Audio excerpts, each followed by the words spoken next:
welcome into Storming the Field. It's week 3 of the NFL season, and by the looks of things, Ian, it's going to get spicy. I feel like we got a lot of storylines. Yep. And a lot to talk about. Thank you for being with us. I'm Steve Bender. And I'm Ian Oliver. As always, we've got your risk of weather impact, the old Rowie. We got the temperature check on all the big matchups heading into this weekend. Week 3 already. Yeah, and you already experienced week 3. I did. Last night. I did. How'd you feel going over to Jet Life? Now that's what we're calling it.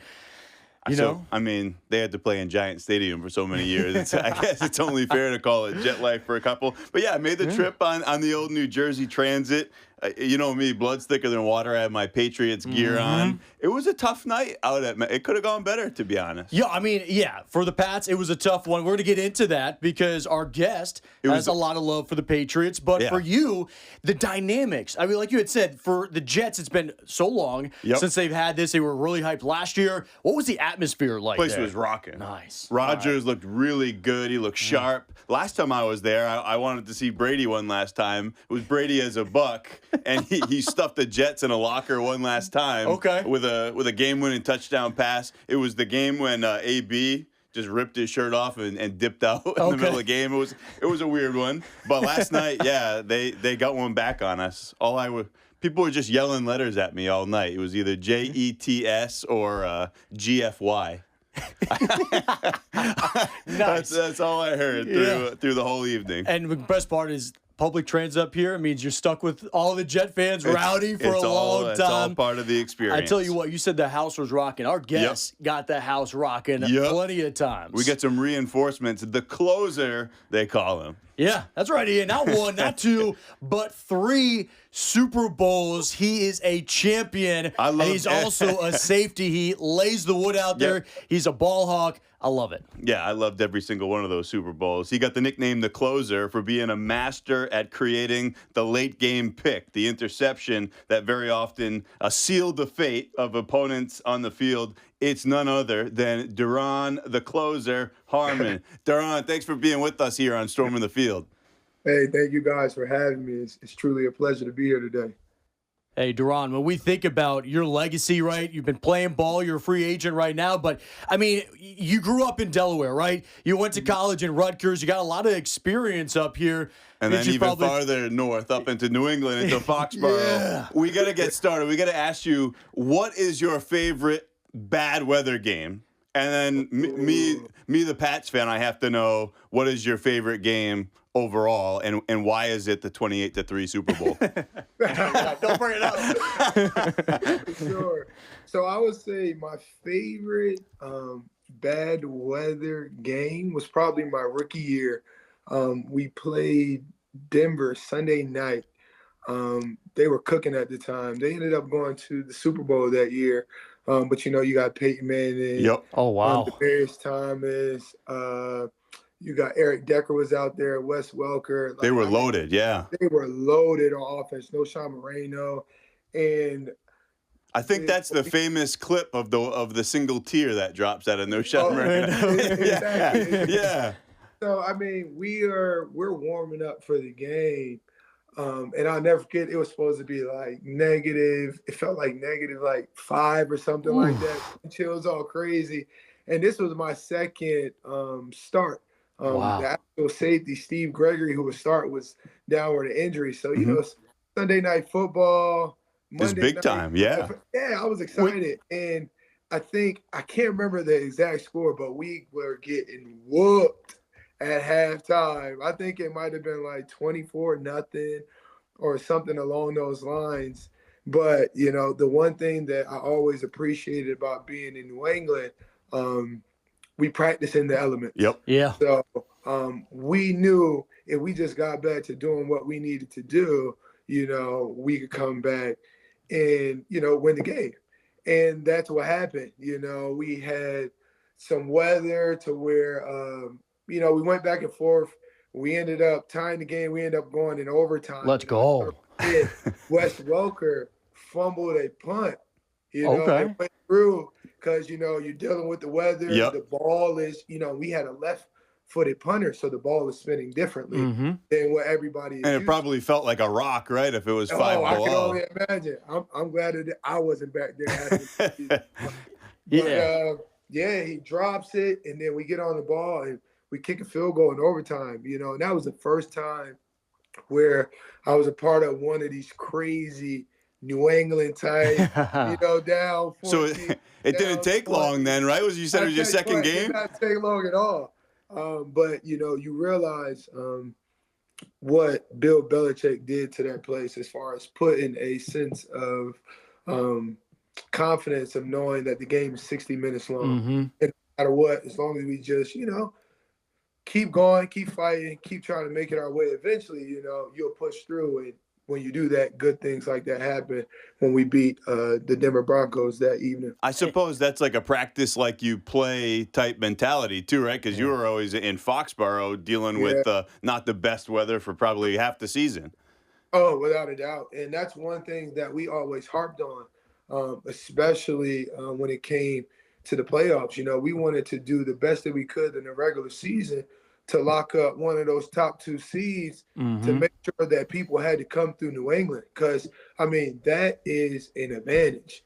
People don't have to go to practice in, 15-degree weather or snow or, 15, 20, 25 mile per hour winds, And the one thing that, Bill used to always say, when we talk about weather and stuff, he say, put your stuff on and get ready to get out there. Like, we practicing in it. We practicing all elements. It didn't matter. Yeah. We were playing in the dome that week. We practiced in the elements because we knew at the end of the year it was going to be a cold game. And we prided ourselves on making people come through New England to try to win and get to those next steps of, AFC Championship. I think he's talking about your Dolphins, Steve. Yeah. Coming north and getting bullied. I want to ask you, because we had Melvin Gordon III. He was on our podcast, and he was talking about, man, when it rains, I feel like I have the advantage because I know where I'm going. The defender doesn't. But I'd love to get your insight as a safety, thinking about when you get a weather game, right, whether it's wind, rain, snow, you heard Bill Belichick say, stay in it, right? The momentum's going to change. It's going to be on your side. How does it favor for you? What do you think about when you start looking at, okay, the weather's going to play an impact? Where does that take you mentally and you start scheming against, these teams that have so many weapons? I think that's a great question because certain type of weather dictates certain type of schematic changes, if that makes sense. So, let's talk about when we're dealing with, rain. Now, with rain, the ball is slippery, the ball, it might pop up. So at that point, I'm making sure I have clean feet. Okay. And when I say clean feet, I mean I'm slowing my feet down to where I'm not slipping or anything. Because at this point, in games like this, and you'll see if there's a rain game this weekend, the ball pops up all the time. Yep. Like, it pops up all people's hands. So you got to be able to break good enough just to put yourself in position to get those pop-ups. Another thing, when you're dealing with the rain and you're covering receivers and tight ends, the field is slick just for them. So, one thing that you realize, like we talked about with playing under control is, they're not going to be as shifty as they are when, it's 75 and sunny out. Now, the thing about, when you get wind games, you got to know where the wind is going, because in New England, the wind, just the way the lighthouse was and, that opening, the wind would come in and it would like swirl, so certain times, the ball, when you were going to, I think Devin McCourty had a really good example the other day. He talked about when Bill told him, when you're going to the lighthouse, and the way the wind is in the stadium, it will look like it's going high and it's going further, but eventually it will drop. Okay. And Devin had a great example of it his rookie year where he's covering Santonio Holmes and literally you see the ball trail and literally it drops right into his hand. Dead. Yeah. You know what I mean? Home field advantage. Yeah. Exactly. So, you're looking at it and, that was a step behind Santonio at the time, but it doesn't matter because, we're not only playing against the opposite team, but we're also playing against the elements too. And you Mm-hmm. can use it to your advantage in certain areas, you know. That's especially the case for you, right? Because, I mean, you got the nickname the closer. You're a ball hawk, and you have to know that. It's one thing when you're at Gillette. I mean, you would expect to know kind of your home turf. Do you have that scouted out across the NFL? How the wind, different wind directions, wind speeds matters across the league? Without a doubt. I mean, I played for the greatest coach ever, Bill Belichick. Yeah. On his own turn when it comes to that guy. You know, he's talking. You heard that, right, Steve? Greatest coach I know, ever. I know. I wasn't going to say anything. I was just going to nod and say, okay, okay. He's talking about weather. He's talking about referees. He's talking about plays that this coordinator might have ran. And, 15, 20 years ago, especially when we would go against Andy Reid. I can't remember. It was a cold game when we went against Kubiak, when Kubiak was at the Texans? Broncos. Right? No, Broncos. Okay. Broncos. I think it was the year they actually won Super Bowl 50. Okay. And he went back and studied and showed us what Kubiak likes to do in cold games. And sure enough, I'm telling you not. Wow. God is my witness. Like, literally, Kubiak did everything that Bill said based off the weather of the game. Because, these coordinators, they have plays that they're comfortable with in each situation, whether it's, first and second down, whether it's third down, whether it's red area, and whether it's a cold game, a snowy game, or a rain game. They kind of stick to what has worked for them. And, over time, it just, the patterns show. Duron, I want to ask you a little bit more because I think the offense gets so much love, like you had just talked about. There's plays that they're comfortable with in weather games. Going back to what you had said, good foundation, keep your feet under you, keep yourself in control. Let's get into Bill Belichick, and for you as the safety, right, in a rain game like that, do you start walking it up? Do you start loading the box? Is that stuff that you start changing your lineup now because you know the limitation that it's going to put on the offense? How does the defense kind of adjust with the weather too? For sure. That's another great question. I think it's what you said, knowing who can do what in the rain. Now, the one thing that, I got to play for the best coach and I got to play with the best quarterback ever. Yeah, we got to cut that. We got to cut his mic. No, I was kidding. The thing about Tom Brady, it did not matter the elements. True. To throw the ball in any weather. Duron, we want to bring you into the weather forecasting realm a little bit. Steve, remember when you're at the wall later on giving your forecast? Clean feet. Clean feet. You got to have clean feet. Hey, That's there's sometimes important. I am stumbling over there, and I'm like, all right, come on, keep it in, keep the foundation.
So we do this thing, it's called risk of weather impact, the ROE, and through each game, we look at the whole slate, we identify a couple where we have, or what we expect to be the biggest weather impact. Mm-hmm. Steve, it's really, we've got 4, but it's really 2 this week. It's really 2, and it's a weird week, right, Duron? We got 2 Monday night games. Those are the games that are going to be impacted. We got this system moving over the Great Lakes. I know Fairly you got strong insight. For this time of the year. Yeah, very strong. Fall season, cold fronts start to ramp up. So now we're looking at the Commanders taking on the Bengals. Bengals are going to host them, of course. And so you're looking at Monday night. That's going to be the 8:25 game. And then we also have the Jaguars taking the Bills at Orchard Park at 7:30. So we'll start off with that game because that's going to be the first kickoff on Monday night. And to get your insight on this, Duron, because we already saw this play out week 1 where the wind set up. It was 25, 30-mile-per-hour gust, and it actually allowed DJ Dallas to take the rock all the way back for the first ever kick return, touchdown. And then there was that shorty, too, which is, I guess, a legal procedure now, right? And they started on the 40. We saw both of that because of the strong winds coming off of Lake Erie. So we're watching that potentially play up, also with some rain. So getting into that, we're looking at a low impact, but I think this brings up a point that you had mentioned with Tom Brady, right? Tom Brady's used to these elements. He's proven time and time again. Josh Allen, I feel like in these messy games, because he's such a big dude, right? Yeah, and he can run. Yeah. And he can throw through the rain. It's looking at that, I don't know if it hinders them as much as you would look at the Jacksonville Jaguars, a Florida team, a warm weather team. Trevor Lawrence maybe not having as much experience in this.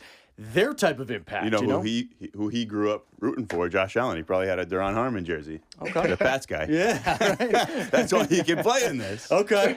So getting in on that, looking at this, again, it's a low ROE risk, but I think we look at a big wind event with rain, how this all unfolds. What do you think, weather-wise, how this kind of pivots in? Ian, I'll bring this into you first, and then we'll get Duron. Do you think this kind of... I know the Bills are the favorites. Do you think that solidifies that now? I do. So, again, full disclosure, we're shooting this we're talking on a Friday here. Mm-hmm. This is the Monday night game, so I think the timing of that front is really going to matter. Okay. But it looks healthy. We've got this on a medium watch, meaning that this could easily, depending on the timing of that, probably more so a little bit farther back to the south and west in Cincy. Right. But as this front moves in, it's exactly what you said. This could get sloppy quickly. And I would have to lean Bills in a sloppy, windy, rainy game. Let me ask Duron on this, because Duron, oftentimes when you get a powerhouse favorite and you get messy weather, sometimes it can equal the playing field. Do you think that's the case, or because the Bills are hardened for this still leans in their favor? What do you think? I think it still leans in their favor, just because, Jacksonville, from 90% of the year, they're dealing with 85 and up, around 80-degree weather. And you're talking about winds. You can't practice for that unless you practice in it. Yep. So, it's going to be completely different for Trevor Lawrence. The timing is going to be completely different for him and his receivers. Then the rain. Obviously they deal with rain, but now we're talking about maybe a little colder rain. This different. Yeah, that's a great point.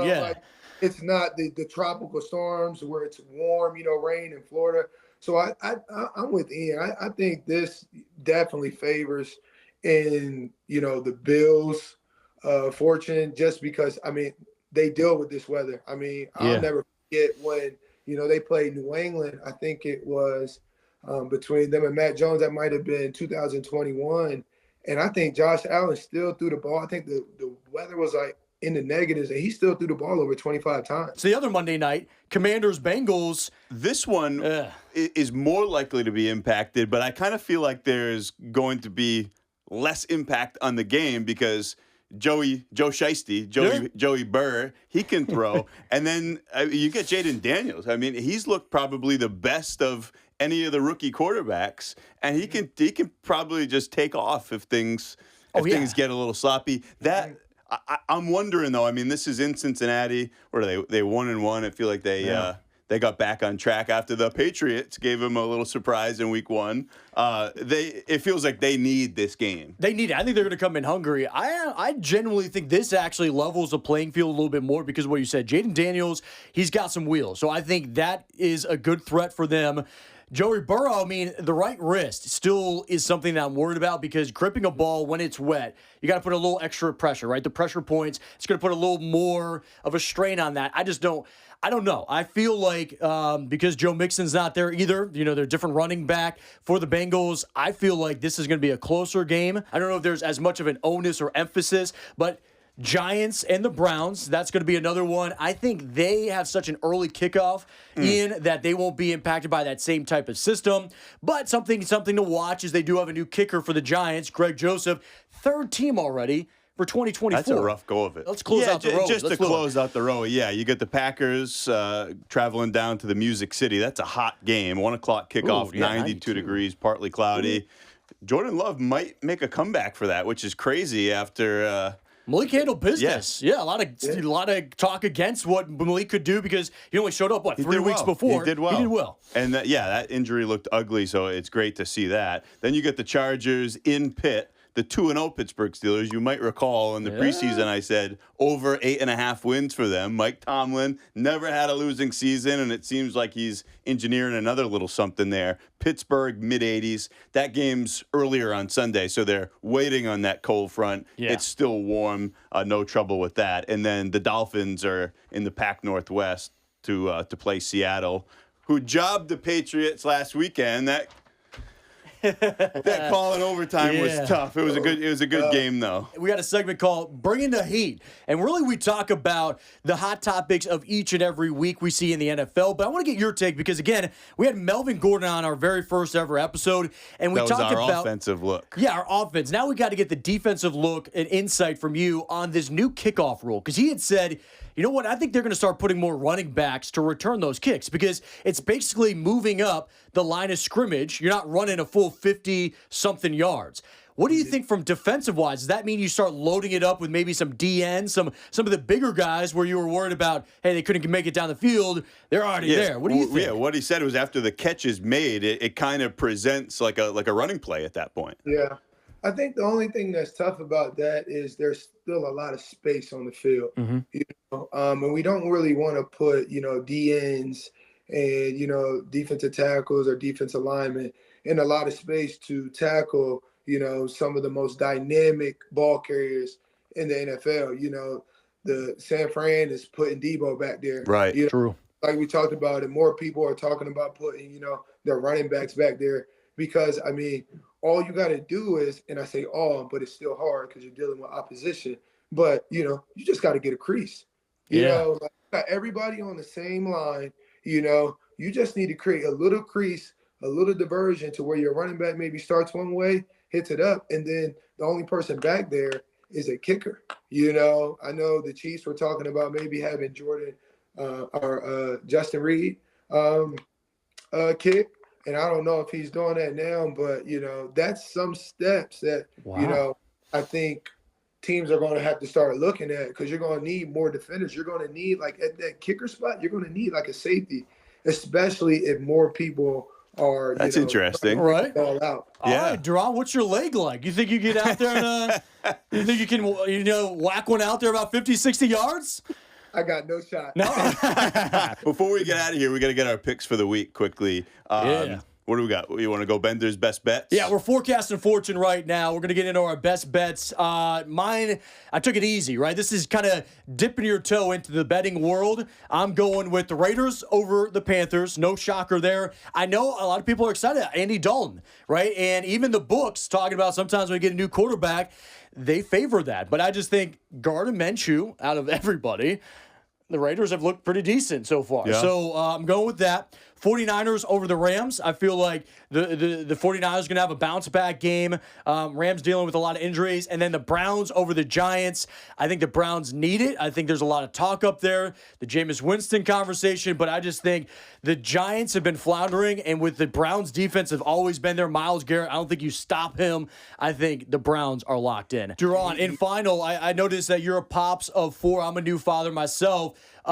You got 4 boys. Any of them thinking about the league? How's that? Are they going to follow in your footsteps?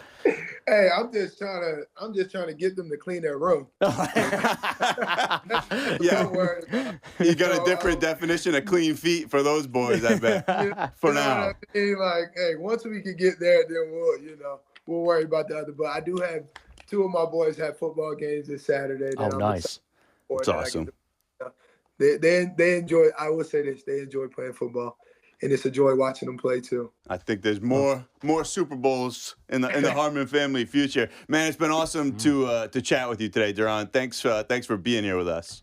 Hey, likewise. Thank you guys for having me on. Duron, you are amazing. Thank you for all your insight. The closer, closing out this episode. Another great episode. By the way, you can listen to Storming the Field every Friday during the football season, wherever you listen to your favorite podcast. Plus, get the latest on big game forecasts and all your weather news. You can find that on Fox Weather on your favorite connected TV device. Yeah, also follow us on anywhere on social media. I'm at Weatherbender. And Ian Oliver, WX, for bad football takes and decent forecasts. We'll see you next time. See you next time on Storming the Field.